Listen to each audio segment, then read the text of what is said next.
The There Is More and Zero Defects and the New Hope comic were always big influences in my life.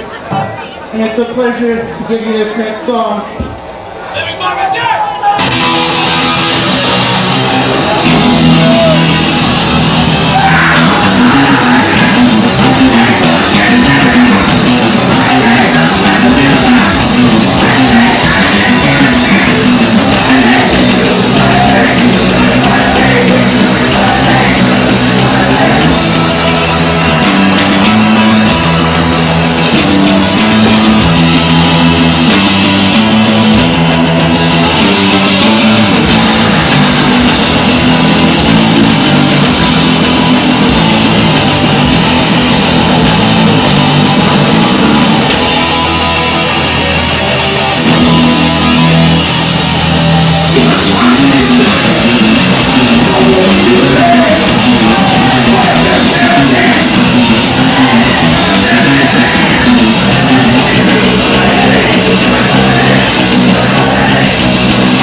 Thank you very much. Thank you. Alright, hello Thrill Seekers.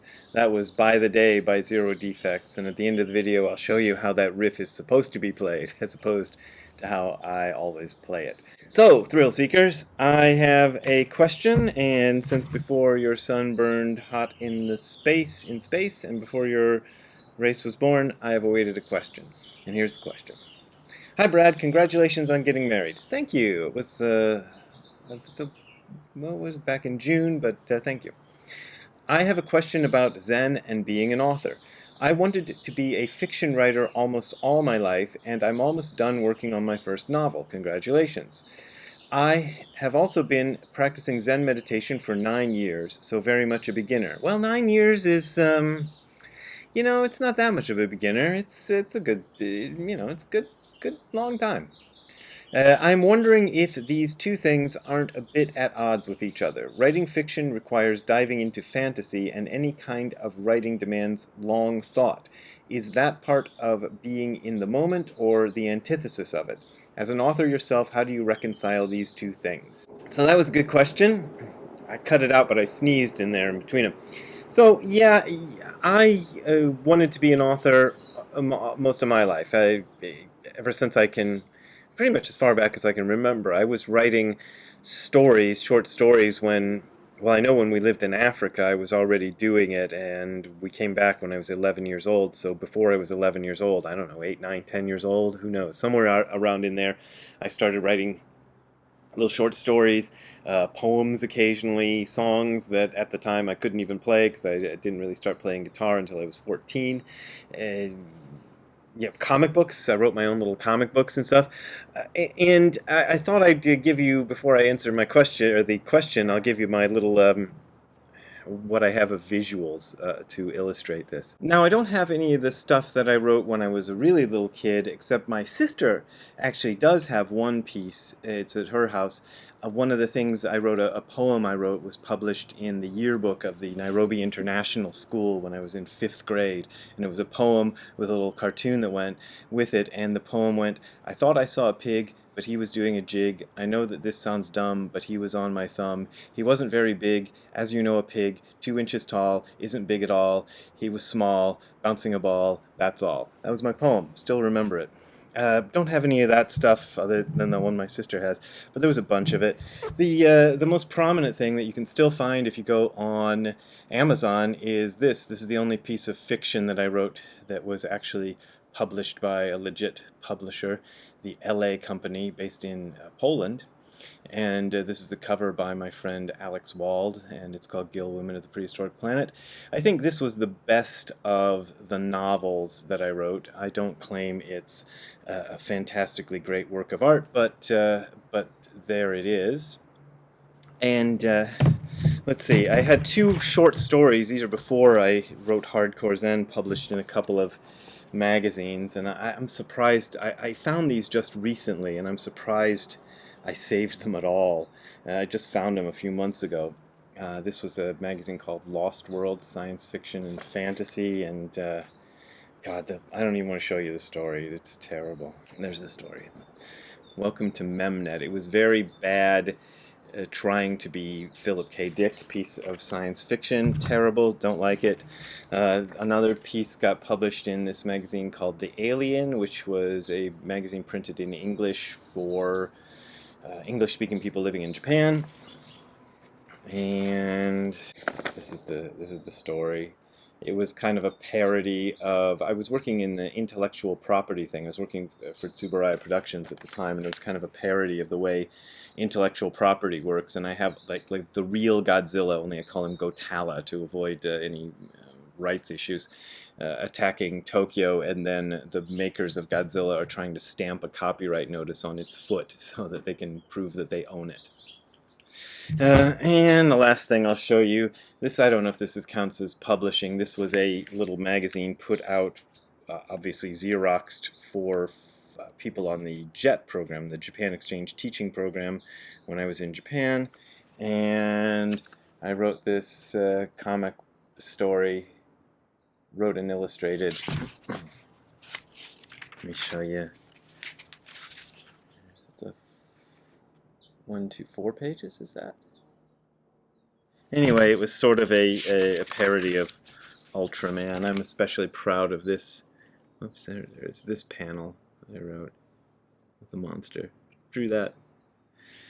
That's probably the last time I really worked hard on a piece of a comic. You know, I had wanted to be, the other thing I wanted to be when I grew up, when I was young, was a cartoonist, and I was, you know, as you can see, not terrible at cartooning and writing stories, but I never could get to that, raise to that level of anything anybody wanted to publish. I used to submit my cartoons and comic book stories to various underground comic books. A couple other things I can show you. Golly. This will just baffle you. This is one of the stories I submitted to Tsuburaya Productions. I had forgotten about this entirely. I submitted several stories for Ultraman, and I would have to write them in English, and then write them in Japanese, and then have somebody help me fix up the Japanese so that it was, you know, roughly understandable by a Japanese-speaking person. So that's that. Oh, here's what they looked like when I would write them out by hand myself. I'd write them out by hand before typing them up. You can see somebody's done some corrections on that to try to make it make sense to a Japanese person. Homeless story. I don't even remember how that one went. It was, who knows. But, so I did have this attempted career at being a fiction writer, and it was in fact the experience of submitting fiction stories, novels and short stories to publishers that sort of led me to know what to do when I wrote Hardcore Zen. When I wrote the book that became Hardcore Zen, as I've said so many times, you're probably sick of it, I thought this is totally unpublishable because I'd submitted 3 novels to publishers and they'd all been rejected. This one was the one that came closest to being published before Hardcore Zen happened. There was a publisher who liked it and asked me to do some rewrites, and I did some rewrites and I submitted it again, but then she was unable to, the person at the publishing house was unable to convince the rest of her staff to do it. Then later on, when Hardcore Zen sat down and shut up and some other books had come out, somebody wanted to publish one of my pieces of fiction, and that's how that happened. So I did have this career, and I knew how to send a book to publishers and collect rejection notices to it, so that's what I did. So I had this book that I thought, about Zen, that I thought was unpublishable, but at least I knew how to submit it to a publisher, so I just went ahead and did it anyway. Because what the hell, it was just, you know, it was just spending money on stamps, and it was no skin off my teeth, as my grandma used to say. I don't think my grandma used to say that, but somebody's grandma obviously must have said that. Anyway, sent those out, and they got rejected, and then I sent Hardcore Zen out, and it got accepted. So, you know, this idea that writing fiction is somehow bad for a Zen practitioner because, let me see, it demands long thought and requires diving into fantasy and all that. I wouldn't worry about it too much. I don't think it's gonna, jam up your Zen practice one way or another if you're also writing fiction on the side. I don't know how other people would answer that. I sometimes wonder how Nishijima Roshi would have answered that. He knew I was writing fiction and submitting stuff to Tsuburaya Productions. I'd mentioned it to him. He never said don't do that or anything. I don't know if he thought it was great, but I know that he did encourage me to write about Zen instead. So, I ended up doing that. I think that fiction is an interesting art form in that you can get into stuff in fiction that you can't get into in non-fiction. Like you can get into like a character's head and mindset.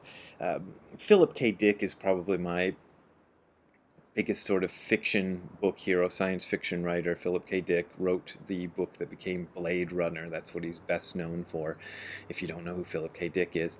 And I really like some of his stuff, and I feel like some of the concepts of Zen that I first encountered were in the books of Philip K. Dick, because he never practiced Zen as far as I know, but he read books about it and was kind of well aware of it, and would stick some of those ideas as well as ideas from existentialism and other philosophical things into his novels and present them in a way that was for teenage Brad much easier to get than it would have been to try to read, I don't know, at that point in my life, D.T. Suzuki or Alan Watts or whoever was out there in those days. I wasn't really interested in reading those, but I would read Philip K. Dick and get a lot of the same concepts in my mind, and also found from a different angle.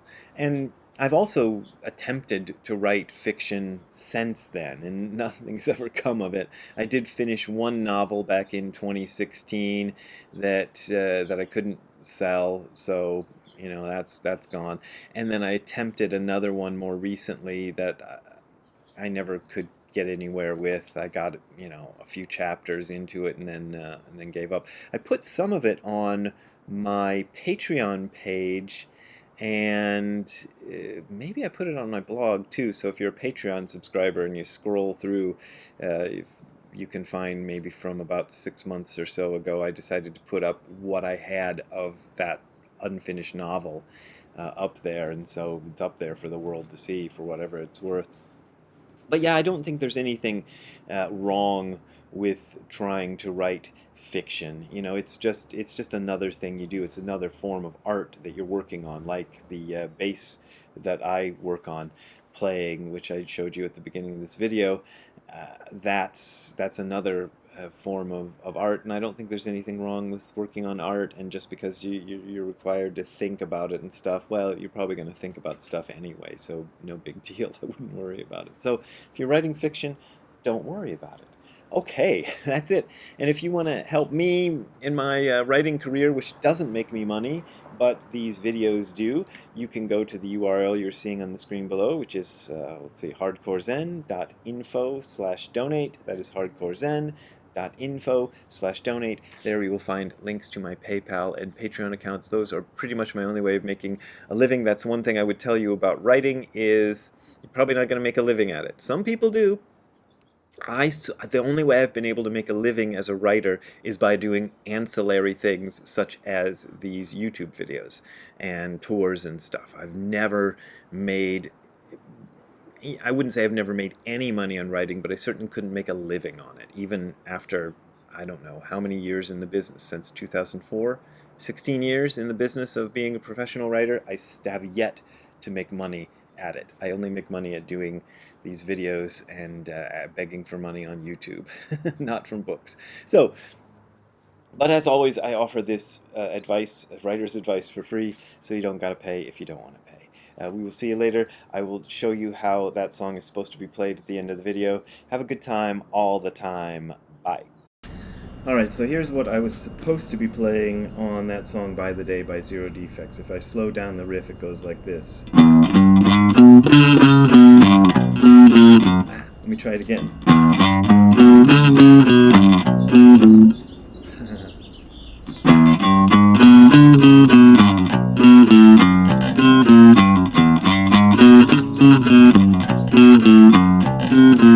Alright, you get the picture. And it's actually a combination of two things. The first part is my mutated version of the bass line from Over, Under, Sideways, Down by the Yardbirds, which is something like an octave up. That's kind of the riff, but not exactly. And then mixed with Taxman, the Beatles song. I'm going to play it, what is it? Yeah. So, but it's simplified. Anyway, that's what I'm trying to play, but when I try to play it too fast, 0 defects speed, it just becomes a big mess like this.